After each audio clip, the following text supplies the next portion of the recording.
Halo saudara dan sahabat Suster Grace yang terkasih, apa kabar semuanya? Semoga tetap sehat dan bahagia. Salam jumpa kembali bersama saya, Suster Grace, di channel Suster Grace. Semoga teman-teman dan saudara sahabat semuanya tetap dalam keadaan yang sehat dan bahagia. Saudara dan sahabatku yang terkasih, pada setiap tanggal 3 Juli, gereja memperingati orang kudus antara lain Santo Thomas Rasul, Santo Helidorus, Uskup, dan Santo Orestes Martir. Kisah hidup mereka sebagai berikut. Santo Thomas Rasul lahir di Galilea dan dikenal sebagai salah seorang dari ke-12 Rasul Yesus. Perihal tempat dan waktu dia dipilih menjadi rasul tidak dibeberkan di dalam Injil-Injil. Thomas, yang disebut juga Didimus, yang artinya kembar, adalah seorang nelayan pembantu.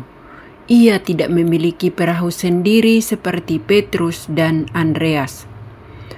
Thomas hadir pada peristiwa pembangkitan Lazarus dan perjamuan terakhir. Di antara ke-12 rasul, Thomas dikenal sebagai seorang yang tidak mudah mempercayai sesuatu.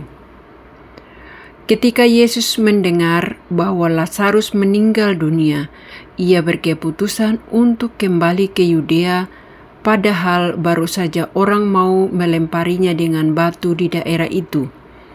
Sesudah para rasul gagal menahan Yesus, Thomas dengan tegas mengajak, "Ayo, kita pergi juga, biarlah kita mati bersama-sama dengan dia." Thomas tak mau membiarkan Yesus pergi sendirian menantang bahaya. Thomas seorang yang terus terang, polos, dan tidak malu-malu menyatakan ketidaktahuannya. Pada perjamuan terakhir, ketika Yesus berpamitan, Thomas bertanya dengan polos, "Kami tidak tahu kemana engkau pergi. Jadi bagaimana kami tahu jalan ke situ?" Keraguan Thomas ini mengundang Yesus untuk menyingkapkan rahasia Tritunggal yang mendalam itu. "Akulah jalan, kebenaran, dan hidup. Tak seorang pun datang kepada Bapa tanpa melalui aku. Kalau kamu mengenal aku, kamu juga mengenal Bapa-Ku."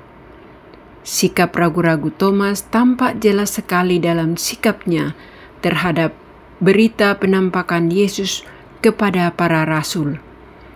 "Sebelum aku melihat bekas paku pada tangannya, dan sebelum aku mencucukkan jariku ke dalam lambungnya, sekali-kali aku tidak akan percaya."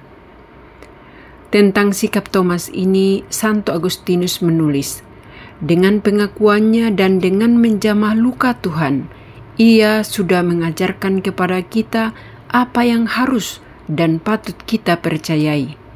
Ia melihat sesuatu dan percaya sesuatu yang lain. Matanya memandang kemanusiaan Yesus, namun imannya mengaku kealahan Yesus, sehingga dengan suara penuh gembira tercampur penyesalan mendalam, ia berseru, 'Ya Tuhanku dan Allahku.'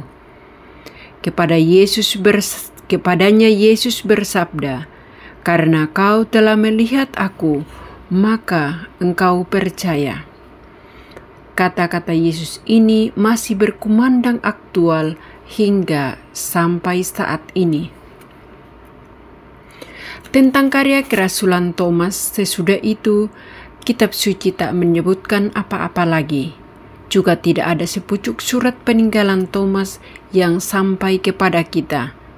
Menurut tradisi yang dibenarkan Santo Ambrosius dan Hieronymus, Thomas menyebarkan kabar gembira ke arah timur dengan mengikuti jalan para pedagang, yaitu ke Syria, ke Armenia, Persia, dan India.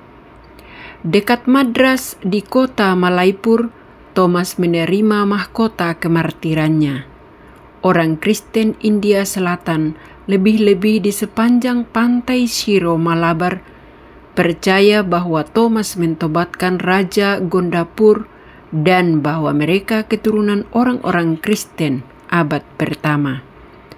Thomas mati ditusuk tombak dan relikuinya masih tetap ada sewaktu makamnya dibuka kembali pada tahun 1523.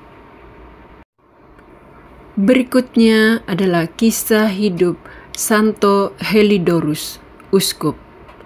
Helidorus lahir pada tahun 330. Ketika berziarah ke Yerusalem, ia bertemu dengan Santo Hieronymus dan menjalin persahabatan yang baik dengannya. Ajakan Hieronymus untuk bersama-sama tinggal di padang gurun ditolaknya.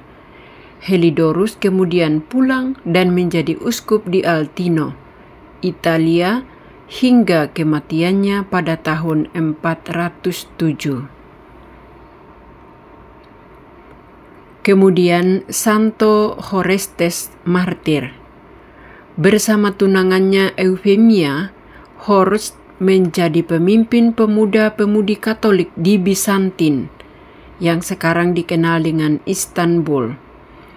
Kegiatan mereka membimbing para muda-mudi itu menimbulkan amarah pihak pemimpin masyarakat dan semua orang lain yang tidak menyukai gereja Katolik.